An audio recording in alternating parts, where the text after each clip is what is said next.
Bueno, hablar de la coyuntura política de Venezuela en la historia contemporánea es algo bastante complejo, ya que son muchas las cosas que sucedieron en muy corto periodo de tiempo. Para el 89 se da ¿cómo se llama? El Caracazo, y realmente eso produjo una cantidad de saqueos a nivel nacional, ¿no? Por sobre todo en Caracas. Se supone que la gente espontáneamente sale de Guarena, esto se extiende a Caracas, pero más que todo hacia el oeste de Caracas. Eso fueron muchos días donde el que estaba en la presidencia, que era Carlos Andrés Pérez, suspendió una cantidad de garantías constitucionales para tratar de callar la voz de la gente, que se supone que salió espontáneamente. Salimos de allí en los años 80 precisamente, en finales de los 80, y sigue a las diferentes situaciones que han ocurrido, porque todo esto condujo también al golpe militar que dio Hugo Chávez, que los adeptos a su causa no hablan de golpe, sino de rebelión militar, dándole respuesta a las necesidades del pueblo venezolano. Todo eso fue afectando no solo el diario vivir del venezolano a pie, sino todo lo que es el aparato económico de Venezuela, el aparato político, el aparato social, el aparato cultural. Y si en esos años hablamos que aparece que el primer caso de VIH diagnosticado en Venezuela fue en el año 83, si mal no recuerdo, mayo del 83, que lo diagnostica el doctor Manuel Guzmán Blanco, infectólogo, y que dio pie a que se le empezara a dar un trato digno a los pacientes. Porque si ya el VIH había aparecido, a pesar de que este es el primer caso evidenciado de que era de VIH aquí en Venezuela, ni menos cuánta gente no pasó por situaciones bien desagradables.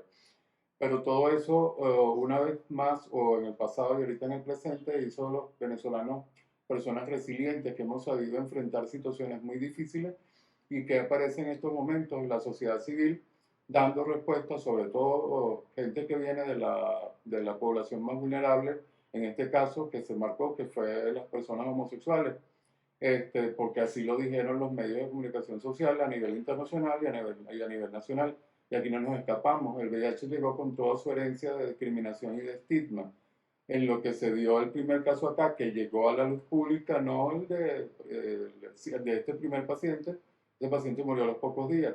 Pero también fueron casos muy famosos, como el del doctor Jorge Luis Morales, que realmente sufrió un atropello por parte de la prensa y la sociedad en general, que fue tremendo.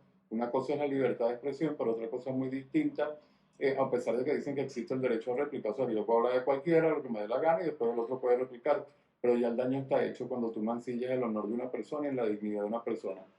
Así se sumaron una cantidad de casos, hubo las cosas que ocurrían en las funerarias, que no querían enterrar ni velar a las personas, no querían velar a las personas víctimas de que no se hablaba tanto de VIH, se hablaba de SIDA crudamente, precisamente a raíz de ese bendito cáncer gay que lanzó un comunicador social que no sé el nombre ni tampoco quiero saberlo, porque eso dio pie a que muchos otros grupos que no fueran homosexuales se infectaran con VIH, y eso, en vez de ayudar a focalizar la epidemia del VIH solo en un grupo, solamente costó muchas vidas, no solo aquí en Venezuela, sino en el mundo entero. Entonces, todas esas cosas que ocurrieron dieron pie a que la sociedad civil organizada empezara a hacer algo, sobre todo los hombres homosexuales.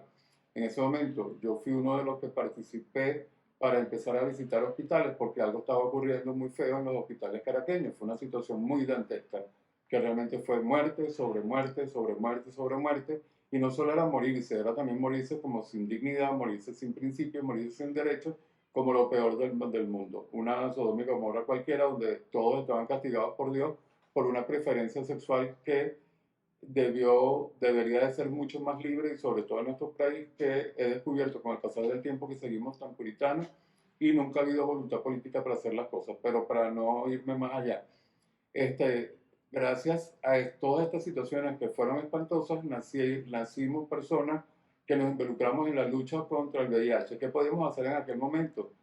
Yo soy miembro fundador del programa de visitas hospitalarias en la Fundación Amigos de la Vida, una de las pioneras en el área del VIH-Sida.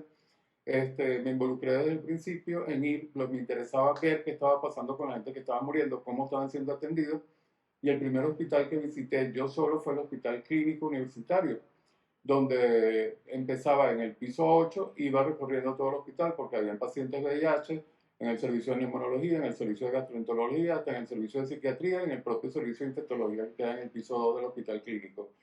Y realmente en esos momentos muchos médicos o muchas enfermeras, porque nunca me gusta decir todo ni generalizar, trataban muy mal a los pacientes, no les daban el debido respeto que tiene toda persona, bueno, hasta las personas después de morir, sencillamente tienen derecho y tienen que ser tratadas con dignidad su cuerpo. Entonces me inicié en ese programa de visitas hospitalarias, empecé yo solo, dentro de la fundación se hizo un programa para atender precisamente todos esos casos y se sumaron más, se fueron sumando más voluntarios hasta que llegamos a visitar una gran mayoría de hospitales en la ciudad de Caracas. Eso por decir algo, ¿no? Pero claro, también hubo que había una coordinación, porque las organizaciones que nacieron en aquel momento, cada una como que se especializó en algo distinto. Amigos de la Vida nos especializamos en la parte psicosocial. Aparte de la visita privada, se creó el programa de visitas a bares, discotecas y saunas, que correspondía a la coordinación de educación. Y bueno, para usted de contar. Realmente la historia es muy larga y si me extiendo más, podemos estar aquí, yo no sé, por lo menos un año hablando de todo lo que fue esa época dantesca, pero gracias a Dios, todas estas organizaciones lograron que las personas con dignidad, a pesar de que el Estado venezolano ha sido poco diligente en las cosas, se ejerció la suficiente presión y digamos que se paró un poco el número de muertes, pero seguimos sin campañas de prevención, seguimos sin campañas de ningún tipo para evitar que más personas se sigan infectando y que más personas pasen por lo que significa, porque aunque lo comparan, que es igual que cualquier otra enfermedad crónica, el VIH tiene algo muy particular que es el estigma y la discriminación. Y lamentablemente a la fecha que estamos haciendo estas, cuando estoy diciendo estas palabras, sigue el estigma y sigue la discriminación. Bueno, ¿qué me llevó a mí, a Arturo Brito, a involucrarme con la lucha del VIH? Detrás de cada una acción que tenemos en la vida, siempre hay algo personal, definitivamente. Mi motivación personal fue que un familiar directo, muy querido y muy amado por mí, fue una de las primeras víctimas del VIH en Venezuela. Como se ha dicho muchas veces, mucha gente, y es algo que jamás he aclarado y tampoco voy a aclarar en este momento acerca de mi estatus serológico, hay quienes dicen que sí, hay quienes dicen que no, pero realmente no me preocupa. Pero sí lo que me motivó fue eso, porque el que la gente sepa o no sepa, no va a cambiar la historia del VIH en este país. Pero esa fue la motivación principal. Por eso fue que también elegí el hospital clínico para visitarlo de primero, porque él murió en el servicio de infectología del hospital clínico. A pesar de los cuentos de la funeraria, realmente a él se le pudo, digamos, velar con dignidad. Y eso fue lo que realmente motivó en mí querer ayudar, no nada más quedarme en lágrimas, porque eso uno con llorar es bueno para drenar, pero no debe ser la meta de la vida de uno. Uno tiene que saber levantarse, superarlo y echar hacia adelante. Y realmente lo que no pude de repente hacer con él, lo pude hacer con mucha gente en los hospitales, así de plano. Porque la gente necesitaba más que medicina, compañía y solidaridad. Las medicinas son un paliativo, pero en la vida no es tanto las enfermedades, sino como uno las enfrenta es lo que es realmente importante. Pero una enfermedad, vuelvo y repito, que parece un monotema, llena de tanta discriminación y estigma, es, hay que ponerse en los pies y en los zapatos del otro para saber lo que se siente y lo que padece. Y una simple mano que te dé un espaldarazo o un toque en el hombro, o que te abracen fraternamente, eso ayuda más que cualquier medicamento sobre la faz de la tierra. Uno de los logros que recuerdo de mayor importancia, entre otros, de la Fundación Amigos de la Vida, es que le dio un espaldarazo a todas las personas que estaban siendo, que eran afectadas por el virus del VIH-Sida y nos llegaban a la fundación botados de sus casas, bien sean hombres casados, tíos, hermanos, sobrinos, llegaban allá sin nada. Así de plano, nosotros dentro de la fundación nos encargamos de tener un banco de drogas, un banco de ropa, un banco de alimentos y también se les buscaba cuando las personas nos llegaban no solo deprimidos, sino por todo lo que ya dije, botados de sus casas, el espacio de Amigos de la Vida se convirtió como un hogar temporal. No es que durmieran allí, porque nos encargábamos de buscarles dónde dormir, pero ahí había un grupo de apoyo dirigido por la psicóloga María Eugenia Guedes, que realmente hizo una extraordinaria labor, una mujer que merece todo el reconocimiento, simplemente verla ya te sentías humano y digno nuevamente. Entonces, el hecho de abarcar ese tratamiento psicológico importante para las personas afectadas ha sido para mí uno de los mayores logros, porque mucha gente que venía de estar sola y desahuciada en el mundo encontró allí el calor. Allí aprendí yo particularmente a abrazar. Yo pensaba que solamente se abrazaba a la mamá y a las parejas, ¿no? A cualquier ser humano le hace falta un abrazo, le hace falta sentirse querido y le hace falta sentirse oído. También se hizo el servicio de médico de infectología. Quien lo estuvo por mucho tiempo al frente de este servicio fue la doctora Lidia Nao, maravilloso infectólogo, todavía hoy en día ella también médico mío y médico de la familia, una mujer muy humana con diagnósticos muy duros, pero que jamás se equivoca, así de sencillo. Se crearon cualquier cantidad de eventos para recaudar fondos, porque la mayoría de las personas que forman y crean Amigos de la Vida vienen de Resurrexis. La gente que estaba allá necesitaba algo más que una oración, entonces allí se le dio cabida a todo eso. La gente llegaba, bien sea por María Eugenia Guedes en el grupo de apoyo que era semanal. También se hicieron el servicio de infectología, también se había un servicio de primeros auxilios, cuando la gente llegaba mal, se le colocaban sueros, había todo el equipo médico. Gracias a Dios se contó con un espacio bastante noble. Se empezó en Capitolio, pero luego nos mudamos a la Avenida Urdaneta, al edificio Caoma, y realmente la fundación llegó a ser una familia para muchas personas. Obvio, no para la totalidad del país, porque somos una simple ONG dentro de un universo de 24 estados, pero mucha gente realmente se benefició de esos programas. Para mí, esa parte humana fue lo más importante. Claro, a la vez que independientemente que nos unimos o nuestra fuerza fue en el área psicosocial, también nos fuimos a la parte de, que ya lo dije en la otra pregunta, de abarcar la atención de las personas en los bares de ambiente, específicamente bares, discotecas de zona, porque había que hacer algo, una cosa de atender, pero también había que tratar de prevenir a la gente con una información clara y concisa de la forma, aunque en aquellos inicios todavía no, hay muchas cosas que no estaban claras, pero sí ya se empezó a ver que el VIH no se transmitía nada más por dar la mano o por dar un beso. Y para mí de verdad hubo muchas cosas que se hicieron, pero el logro más importante es haberle dado un espacio a personas que sentían que ya no pertenecían al mundo. En aquellos años, hoy en día pareciera que es algo como que sin sentido, pero en aquellos años fue algo realmente muy importante para muchos. Repito, no abarcó a la totalidad del país, por supuesto, pero muchas personas vieron un rayo de luz con la existencia de la Fundación Amigos de la Vida. También con Alirio Aguilera, que fue el tercero o cuarto presidente de la fundación, tuve la oportunidad de trabajar muchos años con él. Fue un hombre que aprendí lo que es el respeto, lo que es la consideración, lo que es la confidencialidad, cosa que se rompe mucho. Así de plano, la verdad es que lamento mucho que ya no esté físicamente con nosotros, pero fue un hombre callado, no hablaba mucho, pero hacía un trabajo bien importante. Así de plano. Y si no lo decía, me iba a estar tranquilo, porque realmente él me enseñó mucho. Yo soy uno antes de entrar a Amigos de la Vida y soy otro después que salí. Eh, ¿Cuáles serían los logros de la movilización en general? Pero sigo hablando. Ah, no. ¿Cuáles serían los logros de la movilización en general? Mira, como digo, salimos también de Amigos de la Vida, se hicieron muchas campañas entregando información a la ciudadanía en general, porque, y el financiamiento en aquella época lo daban también consulados, embajadas, el laboratorio farmacéutico, pero eso fue mermando a medida que fueron pasando los años. Y ya el único, ¿cómo se llama?, benefactor que teníamos era el Ministerio de Sanidad y Asistencia Social. Por eso también cerró porque ya no dieron más presupuesto. Pero la idea era alcanzar al país, no solo que la gente llegara a nosotros, sino poder de una u otra forma llegar a una mayor cantidad de gente. Para subsistir también la fundación hizo muchos programas donde se recaudó dinero para poderlo invertir en lo que necesitaban las personas dentro de la Fundación Amigos de la Vida. Pero obvio, sin dinero es poco menos que posible hacer algo. Y es una de las grandes fallas que tenemos, bueno, no tanto las organizaciones VIH que se estructuraron mucho mejor que las organizaciones de la diversidad sexual, porque aquí muy fácil desde afuera criticar, pero aquí realmente las organizaciones con lucha por los derechos humanos de la población LGBTI no tienen ni para comprarse un café. Entonces, si tú no tienes para programar nada, no solamente la palabra basta, hacen falta recursos para poder hacer un trabajo digno y de respeto.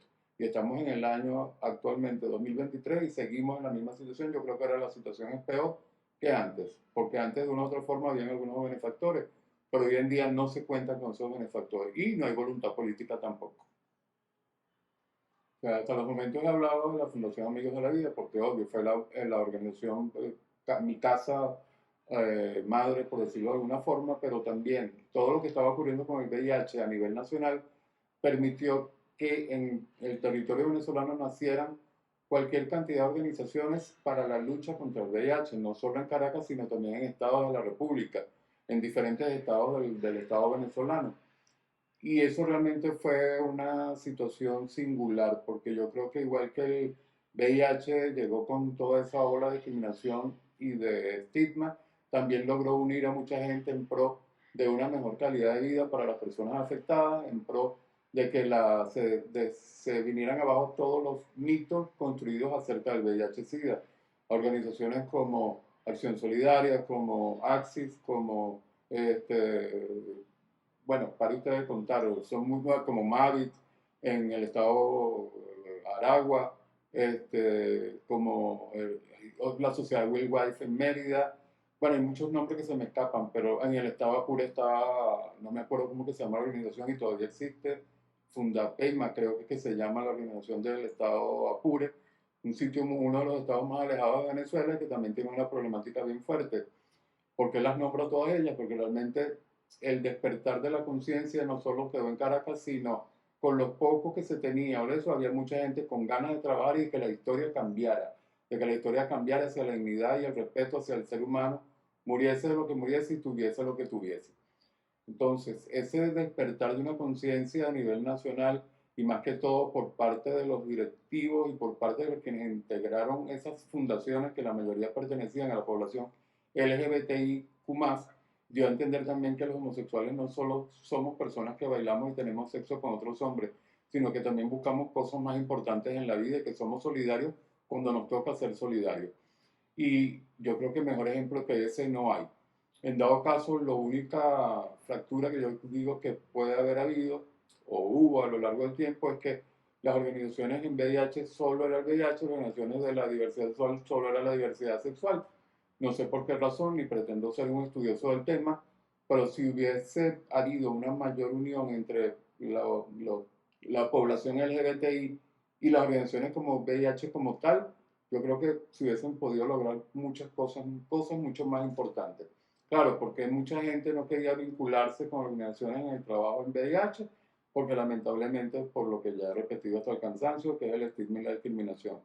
Pero para mí lo importante es quedarse con lo que se fue capaz de construir sin tener absolutamente nada, ninguna organización.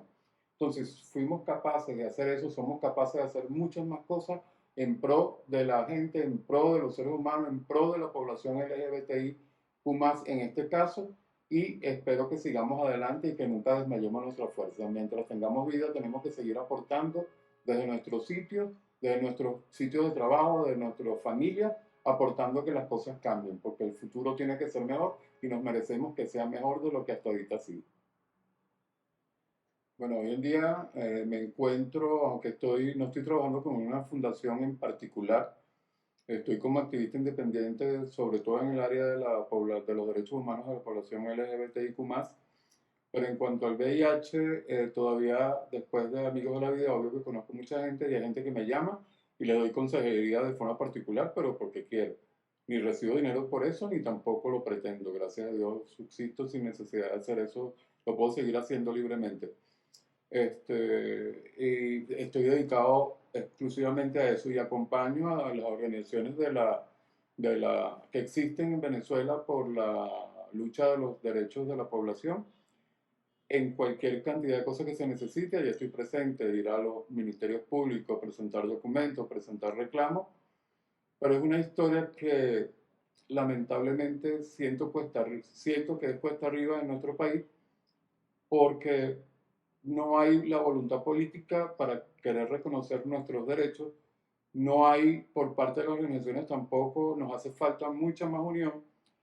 El único, digamos, móvil social que existe es la marcha, que si bien es cierto, la defiendo y es necesario que siga habiendo la marcha por los derechos de la población en el mes de junio o julio, pero hace falta algo más que una visibilización, porque nosotros no sabemos ni cuántos somos en Venezuela, Obvio, al Estado tampoco le interesa, aunque sepa la cifra, no le interesa, trabajamos en base aproximada, pero cada vez que vamos a las entidades públicas a hacer algún reclamo, somos 10 o 15, y muchos de esos personeros del gobierno nos lo han dicho, ¿y dónde están ustedes?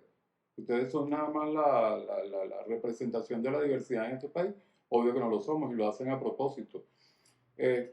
Para que sigamos en este limbo en el que caímos que no sabemos realmente hacia dónde nos dirigimos.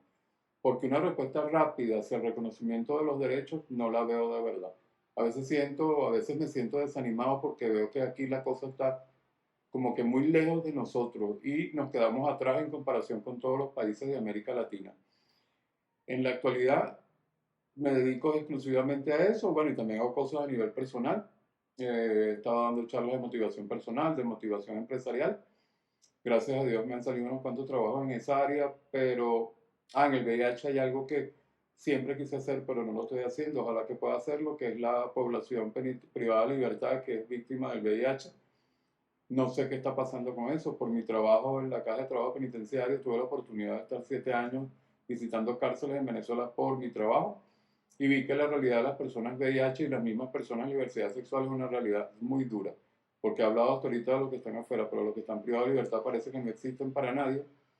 Y es algo que de verdad siempre me ha preocupado y ha sido mi interés participar en algo que tenga que ver porque de la gente activista que yo conozco que tenía un trabajo bien importante era Mauricio Gutiérrez, pero ya Mauricio no está. Mauricio por lo menos en las cárceles del área metropolitana lo hacía. Bueno, en resumidas cuentas, lo que estoy haciendo en estos momentos es eso. Acompaño todas las iniciativas de la diversidad sexual, pero no pertenezco a ninguna organización en particular, igual que el VIH. Cualquier cosa que salga del VIH la acompañaré y siempre prestaré mi imagen y mi fuerza y mi trabajo, mi ganas de hacer cosas, pero tampoco pertenezco a ninguna organización del VIH.